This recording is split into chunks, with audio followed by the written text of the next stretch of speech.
the MGF, and it's a replacement of TF.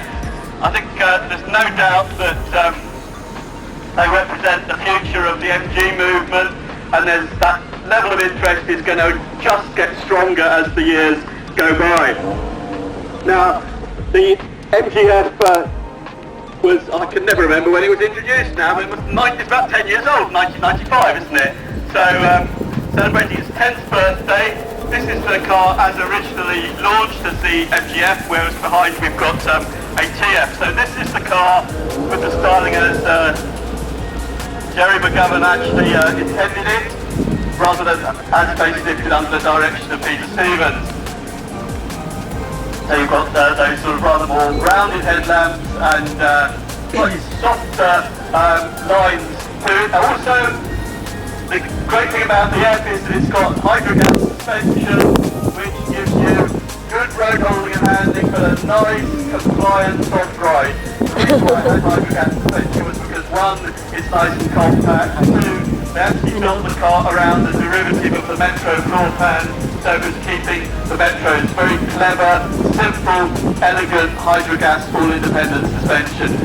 Now, the point about the MG was if they were going to revive the MG sports car, they knew that the economics were only going to stack up if you added a technological advantage so that the car could be sold for more than something like an MX-5 and offered something different from an MX-5. The secret was to make it a mid-engine car, so you've got race car technology, if you like, with the transversely mounted K-series engine behind the driver. The car was largely financed by the Mayflower body pressings group and was done on a very tight budget. So I think it is really quite an achievement that the car has come out to be such a success. Now, as I say, MGF, still the car is the TF, which was intended to have a harder, tougher image when they tried to relaunch, when they successfully indeed relaunched the MG brand, and they wanted, we all know about marketing cliches. The marketing cliche for this was outrageous fun, and they wanted the cars to have a bit of a harder edge, and so at the same time, as they modified the mechanicals, they hardened up the body style to give us the MG TF. Now, one of the things was that when they were making the Metro, they could carry on making hydrogas suspension, putting it in the MGF, and it made economic sense. When you hadn't got the Metro, you hadn't got that carryover of components, so they actually redesigned the car to put coil spring suspension underneath it. Did that make the car better? Quite honestly, I don't think it did, but it did give it a firmer ride. In fact, it gave it a ride that was considered too firm by some people, so you could, after a while, you were given an alternative between a harder and a softer suspension setting. But that car, no longer the TF, no longer has hydrogas suspension on it. Let's get the cars flying round the arena a little bit, because so we can MG TF. Now this looks like it's been a little bit sorted. Good heavens. Looks like you've invested a lot of time and effort in this. A very long time and a lot of money. So what have you done to it, just briefly? It's been lowered, like super sports exhaust put on, new interior, 16-inch alloys, the list goes on, over 60. What about the engine? As far as the engine, I've just had a Type 1 filter and race lead and fixed in the throttle body, that's about it at the moment. So you've just given it a bit of an edge?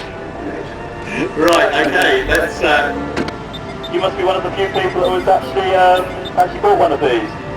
Yeah, I think about 20 years old.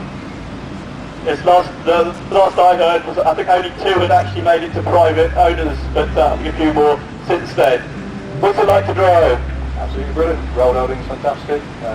Braking's good. Could do a small power though, as always. Right, now, did you buy it because you're an MG enthusiast or because you liked the car? I think both. I wanted it when it was first launched. A little bit too expensive at the time. Unfortunate circumstances mean it's now affordable. So they've been punting these out cheaply, have they? Well, it depends what you call cheap. It's still expensive. I better not press you in case your wife or girlfriend's listening, but it's the SVR MG there. restyled by the Pete Stevens-led team. It's got a Ford Mustang V8 under the bonnet. Isn't this what's known as bling? Well, if I ask you what you've done to this car, I think I'd be here all day, but I'll risk it anyway. It's got a full body styling, full ice install, part interior install, no engine modifications. So it's all show and not much will go? No, but yeah, But you've got plans for the engine? possibly, yeah. So what engine do you have at the moment? 1800. 1800. Are you a local? Now I'm all the way from Hornsey in East Yorkshire. From East Yorkshire. Have you got one of the wildest sedars out there? Probably. Right, well, watch out for this car when it's got its engine update in it. www.performancetoys.co.uk. Sounds serious to me.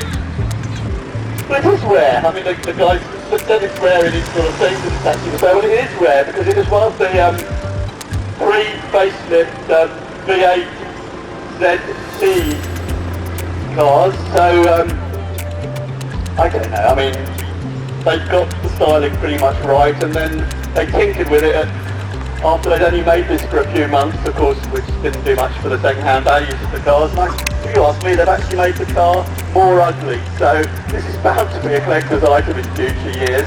You should have wondered. It was a case of fiddling while Longbridge was burning, I sometimes think. You never really understand why people do particular things. But anyway, this is, well, the figures are here. Build number 91 of only 152 right-hand drive 03 model year ZT V8 SE saloon models ever built. So they only made 152 with this body styling.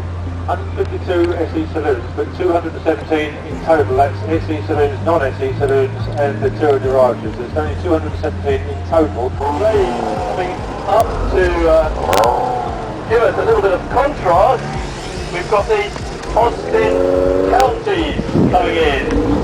We've obviously got a very finely developed sense both of timing and organisation, as I think they're absolutely 100% on the button, so congratulations to the Austin County.